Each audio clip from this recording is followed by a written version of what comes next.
Assalamualaikum warahmatullahi wabarakatuh. Salam guru penggerak, tergerak, bergerak, menggerakkan. Perkenalkan, saya Uli Rostina SSI, calon guru penggerak Angkatan 9 dari SMA Negeri 1 Rantau, Kabupaten Aceh Tamiang. Pada video kali ini, saya akan memaparkan refleksi dan kesimpulan dari pemikiran Ki Hajar Dewantara pada modul 1.1 koneksi antar materi. Menurut Ki Hajar Dewantara, pendidikan dan pengajaran tidaklah sama. Pengajaran adalah merupakan bagian dari pendidikan.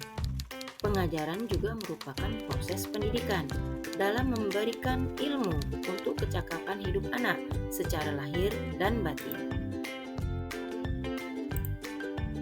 Sedangkan pendidikan adalah proses menuntun atau memberikan tuntunan terhadap segala kekuatan kodrat yang dimiliki oleh anak agar ia mencapai keselamatan dan kebahagiaan setinggi-tingginya, baik sebagai manusia maupun sebagai anggota masyarakat. Pendidikan juga memberikan ruang bagi murid untuk bertumbuh secara utuh agar mampu memuliakan dirinya dan orang lain serta menjadi pribadi yang mandiri. Sebelum mempelajari modul 1.1, menurut Ki Hajar Dewantara, pembelajaran yang saya lakukan hanya sebatas transfer materi saja. Saya menganggap ketuntasan dalam menyampaikan materi lebih penting dari memahami karakteristik murid. Selain itu, biasanya saya hanya melihat nilai murid dari aspek kognitifnya saja, misalnya saat mereka mengerjakan tugas atau ulangan harian. Dan juga murid hanya sebagai objek pembelajaran. Saya tidak memperdulikan apakah murid-murid sudah paham terhadap pembelajaran yang telah saya lakukan. Jika nilai murid sudah mencapai KKM, maka pembelajaran dianggap sudah berhasil. Kemudian, hal itu dikarenakan sistem pembelajaran yang saya terapkan adalah berpusat kepada guru atau teacher center. Namun, setelah saya mempelajari modul 1.1 tentang pemikiran Ki Hajar Dewantara, saya mulai menyadari bahwa apa yang saya lakukan dan saya pikirkan ternyata tidak tepat. Setelah mempelajari modul 1.1, pembelajaran yang saya lakukan menyeluruh, bukan hanya aspek kognitif saja, tetapi juga meliputi aspek afektif, psikomotor, spiritual, sosial, dan budaya. Guru sebagai fasilitator dalam proses pendidikan. Selain itu, murid sebagai subjek, bukan sebagai objek dalam proses pembelajaran. Artinya, murid memiliki kebebasan berekspresi, mengemukakan pendapat, dan berkreasi sesuai dengan model atau metode pembelajaran yang tepat.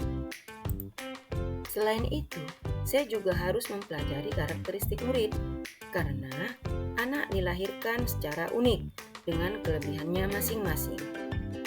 Saya harus menghargai karakter murid dengan cara memberikan kesempatan kepada murid untuk tumbuh dan berkembang sesuai dengan kodratnya.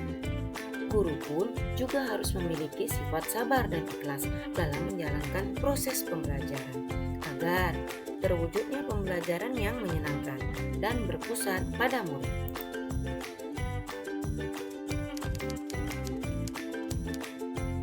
Yang dapat segera saya terapkan dalam pembelajaran di kelas antara lain: 1.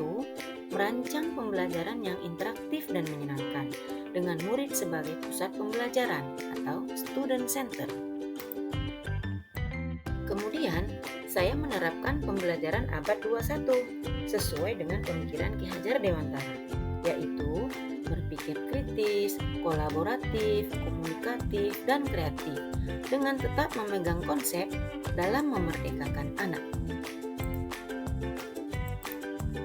Dan juga pembelajaran tidak lagi menuntut, tapi menuntun, karena Tugas guru adalah memberikan tuntunan, arahan yang baik kepada murid, berusaha menjadi teladan baik perkataan maupun perbuatan.